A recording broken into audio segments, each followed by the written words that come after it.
Assalamualaikum warahmatullahi wabarakatuh. Disyukur kepada Tuhan Yang Maha Esa, kita dapat belajar pada kesempatan kali ini untuk membahas mengenai implementasi konsep komunitas dan keanekaragaman hayati dalam pembelajaran biologi dalam mata kuliah ekologi. Sebelumnya, saya M. Faisal dari PMM Universitas Trunojoyo Madura. Oke, langsung saja untuk masuk ke pembahasan dalam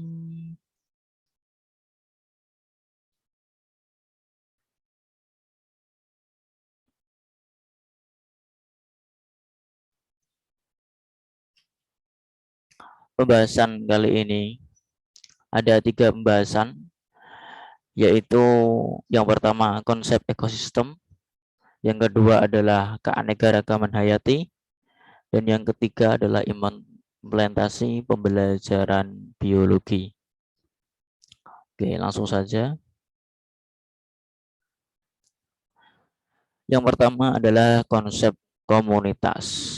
Komunitas merupakan konsep penting karena di alam berbagai jenis organisme hidup bersama dalam suatu aturan dan tidak tersebar begitu saja. Dan apa yang dialami oleh komunitas akan dialami juga oleh organisme. Oke. Jadi komunitas itu konsep yang penting karena di alam ini semua populasi dari setiap jenis hewan, tumbuhan, baik makhluk hidup maupun tak hidup itu hidup berdampingan atau hidup bersama, yang mana di dalam suatu komunitas itu akan terjadi interaksi yang sangat keterkaitan antara setiap populasi, sehingga dalam komunitas itu juga akan dialami oleh organisme yang ada di dalamnya. Komunitas, ada komunitas biotik, adalah kumpulan populasi yang menempati suatu habitat dan terorganisasi sedemikian sehingga memperlihatkan sifat tambahan dari sifat individu dan populasi sebagai kesatuan. Nah, komunitas biotik, komunitas yang di dalamnya komunitas yang hidup. Komunitas hidup ini jadi di dalamnya ada kesatuan dan juga terorganisir, mulai dari rantai makanannya, kemudian persaingannya itu di dalamnya terorganisir. Jadi menjadi populasi sebagai kesatuan. Oke, selanjutnya ada komunitas utama. Komunitas besar yang tidak tergantung pada komunitas lain di dekatnya. Jadi ini menjadi komunitas yang dia itu menjadi dominan, tidak terpengaruh dengan yang lainnya. Kemudian ada komunitas minor yang ini mengasih bergantung kepada komunitas lain di sekitarnya. Jadi masih membutuhkan lingkungan yang lainnya, membutuhkan komunitas yang lainnya. Karena tidak habis kemungkinan setiap bentang alam itu komunitasnya itu tidak hanya dari satu komunitas, namun juga dari berbagai komunitas. Seperti komunitas air tawar yang ada di hutan tropis. Nah, itu berdekatan dan juga berdampingan. Selanjutnya adalah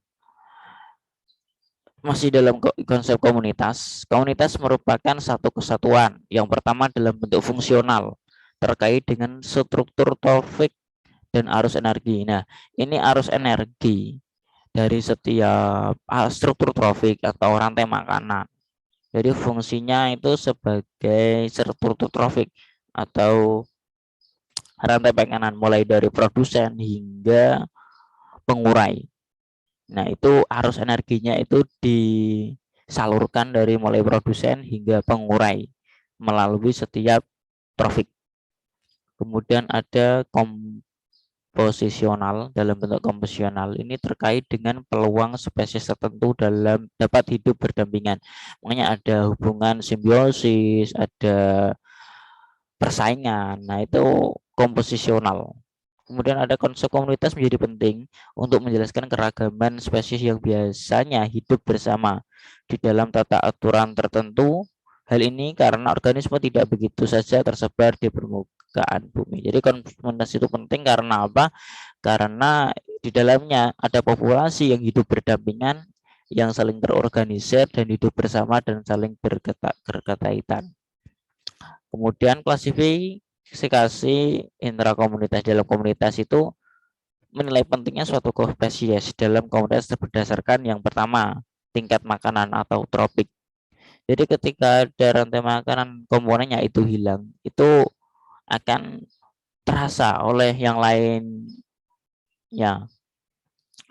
Terus ada fungsional, ada produsen, makrokonsumen, mikrokonsumen. Nah, kemudian ada dalam masing-masing kelompok, tingkat tropik maupun fungsional terdapat spesies sangat mempengaruhi arus energi lingkungan dari semua spesies. Nah, dari spesies atau dari komunitas, dalam komunitas kan ada spesies, itu ada kok spesies yang sangat berpengaruh di dalamnya. Seperti kalau komunitas hutan ada raja hutan, itu dia itu sangat mempengaruhi di dalamnya, mulai dari arus energinya, dalam traffic, tingkat makanannya itu sangat mempengaruhi atau disebut dominan ekologi.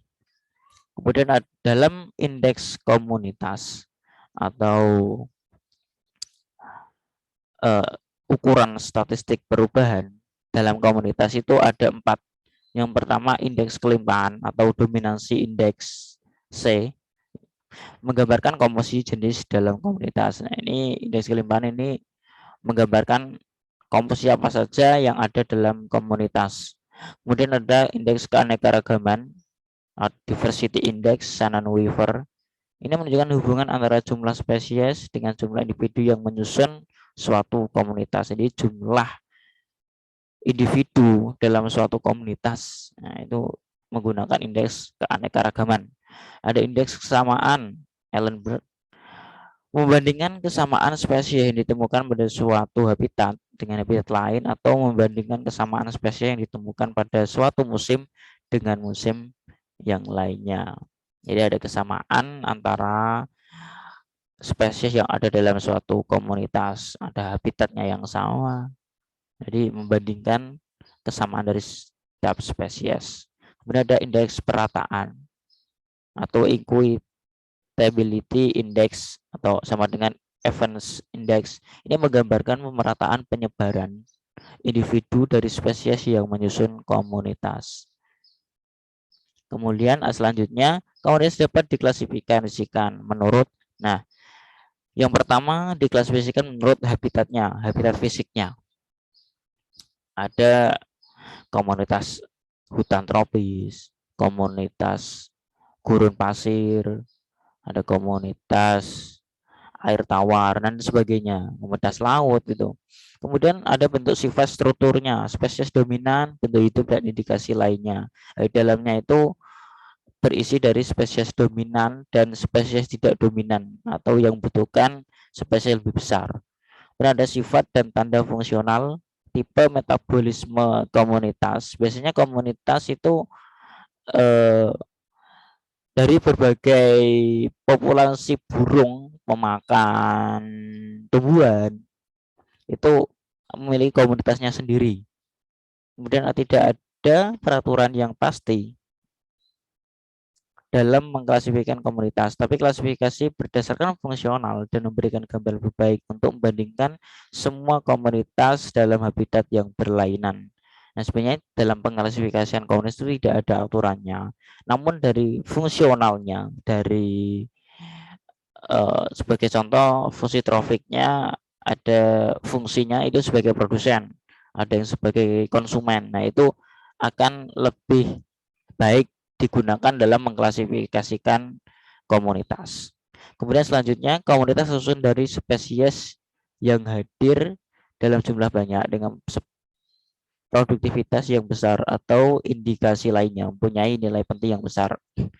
Jadi komunitas tersusun itu yang pertama spesies yang hadir jumlah banyak ya, atau mendominasi.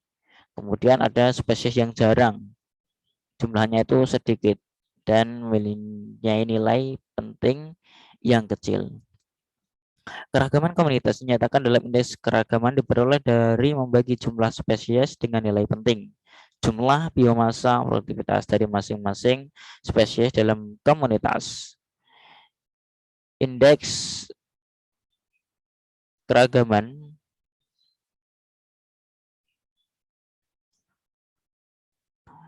keragaman jenis akan cenderung rendah. Jadi statistik keragaman itu rendah pada ekosistem yang dikendalikan faktor fisik kimia, hubungan fisik keras, pencemaran, tekanan lainnya. Jadi keragaman jenis itu akan rendah jika di dalamnya itu terlalu banyak tantangan, mulai dari fisiknya, pencemaran, tekanan-tekanan yang lainnya. Kemudian tinggi, ekosistem yang ekosistem jadi dikendalikan oleh faktor biotik yang di dalamnya itu saling berkaitan dan saling bermanfaat, sehingga nilai keragamannya itu akan tinggi. Selanjutnya masuk ke pembahasan keanekaragaman hayati. Keanekaragaman hayati merupakan variasi atau perbedaan bentuk-bentuk makhluk hidup, meliputi perbedaan pada tumbuhan, hewan, makroorganisme, materi genetik yang dikandungnya, serta bentuk-bentuk ekosistem tempat hidup suatu makhluk hidup. Jadi keanekaragaman hayati itu tidak hanya keanekaragaman hewan saja, namun juga tumbuhan, bahkan materi genetiknya atau bentuk ekosistemnya, tempat hidupnya itu termasuk dalam keanekaragaman hayati. Tingkat pengertian ragam hayati menurut Nili 1988, yaitu yang pertama dibedakan tingkatnya itu keanekaragaman genetik atau tingkat gen.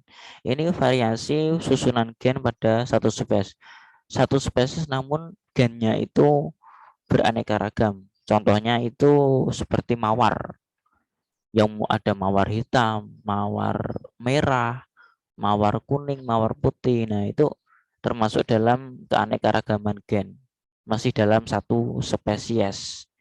Kemudian ada keanekaragaman spesies. Nah, ini sudah berbeda spesies atau keanekaragaman jenis, variasi bentuk, penampilan, dan sifat yang terlihat pada berbagai organisme.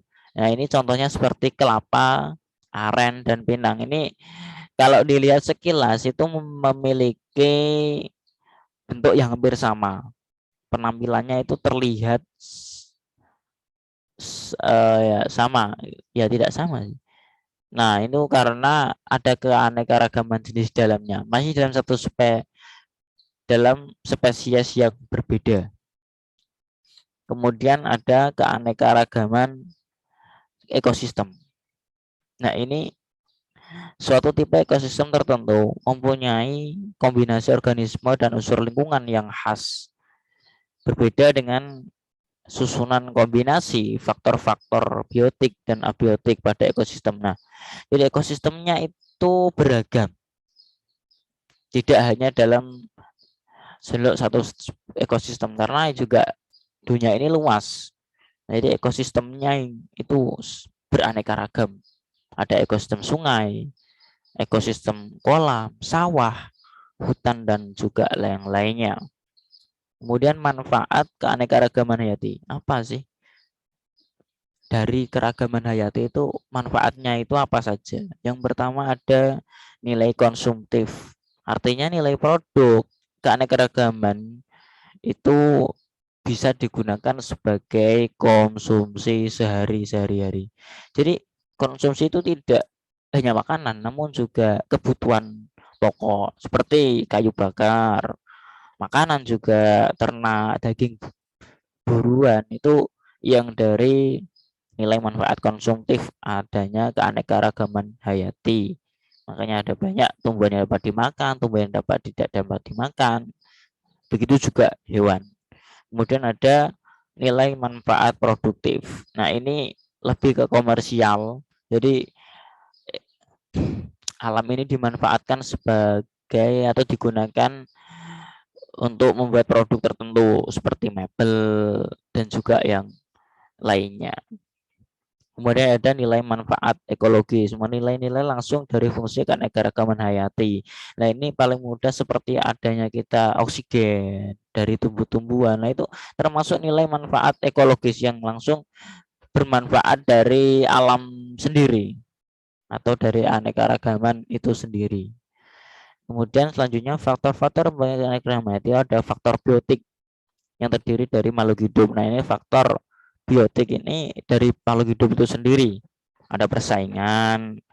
Nah, itu sehingga ada makhluk hidup yang akan punah karena dia kalah. Namun juga ada yang hidupnya semakin atau populasinya semakin tinggi.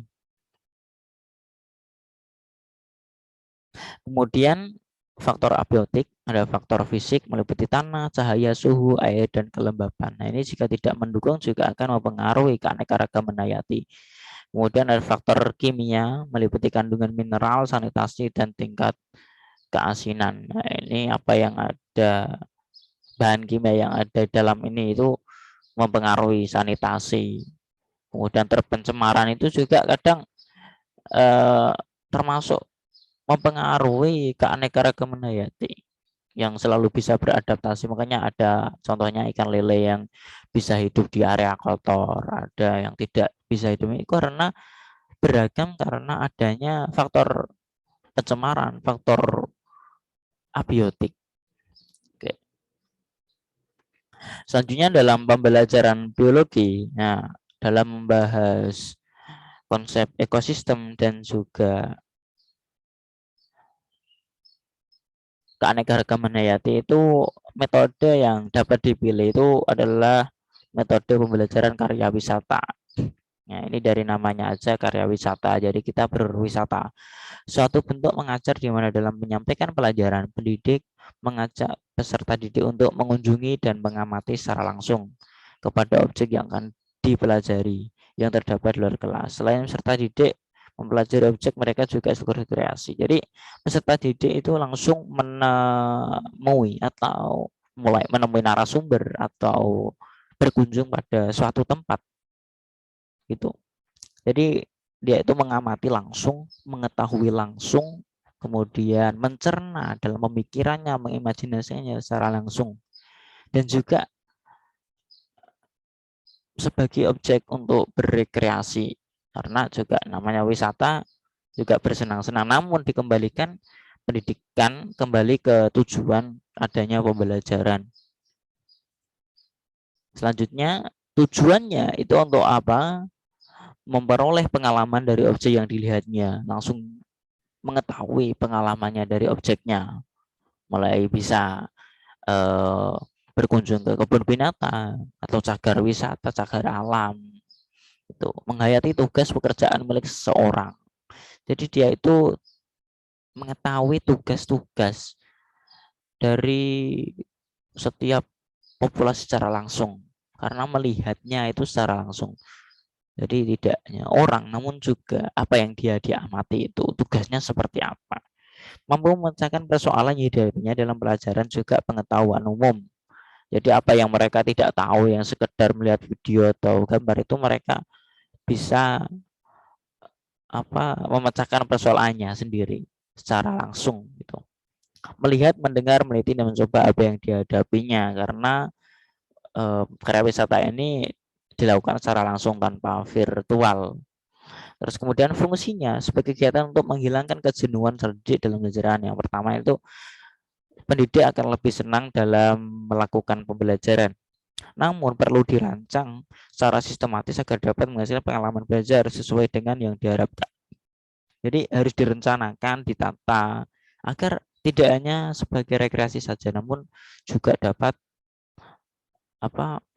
mengambil pelajaran di dalamnya.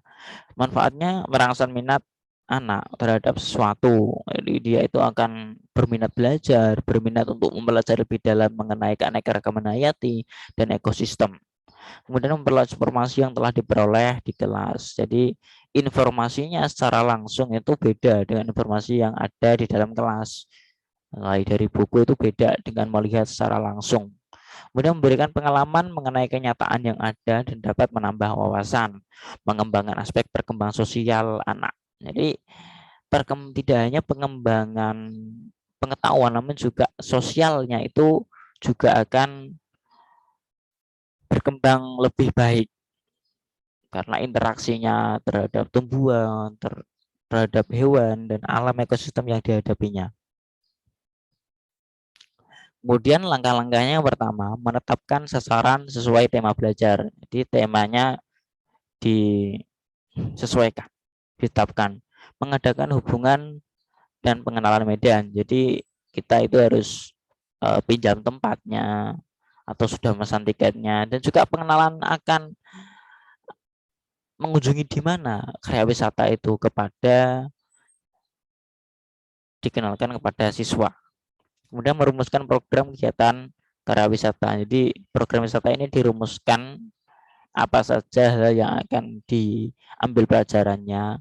Kemudian dirumuskan apa saja yang akan dikunjungi yang dibutuhkan. Nah, menetapkan tata tertib karya wisata.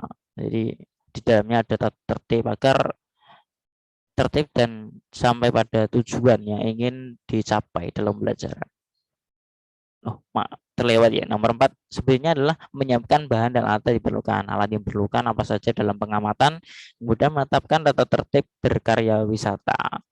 Kemudian ada permintaan izin dari versi orang tua. Jadi kalau anak TK mungkin ini di luar belajar biologi itu orang tuanya ikut. Nah, tapi dalam belajar biologi yang tingkat menengah atas itu setidaknya mendapatkan izin dari orang tua untuk mengikuti karya wisata. Kemudian persiapan pendidik di kelas. Jadi tidak hanya orang pesertanya, namun juga pendidiknya itu juga harus bersiap untuk setidaknya memandu atau jika tidak mengawasi dalam karya wisata. Kemudian pelaksanaan karya wisata itu memimpin rombongan mengatur segalanya, dibantu petugas-petugas lainnya, memonitor tertib yang telah ditentukan bersama, mengawasi petugas-petugas pada setiap seksi, pula tugas-tugas kelompok sesuai dengan tanggung jawabnya. Jadi ketika ada tugas kelompok atau tugas individu itu diawasi, memberi petunjuk bila perlu. Nah, penyelenggaraan wisata ini penilaian melalui kegiatan yang tindak lanjut, yakni penerapan hasil belajar berkarya wisata ke dalam kegiatan di kelas dalam kegiatan pengembangan kreativitas.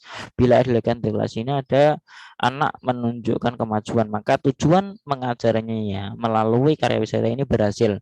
Jadi penilaian karya wisata bisa dari kreativitas anak, membuat resume, membuat hasil pengamatannya, itu mempresentasikannya. Nah, itu jika berkembang atau lebih maju maka karya wisata ini berhasil. Mungkin itu yang dapat saya sampaikan, kurang lebihnya mohon maaf. Tetap semangat dalam belajar. Saya sampaikan terima kasih. Wassalamualaikum warahmatullahi wabarakatuh.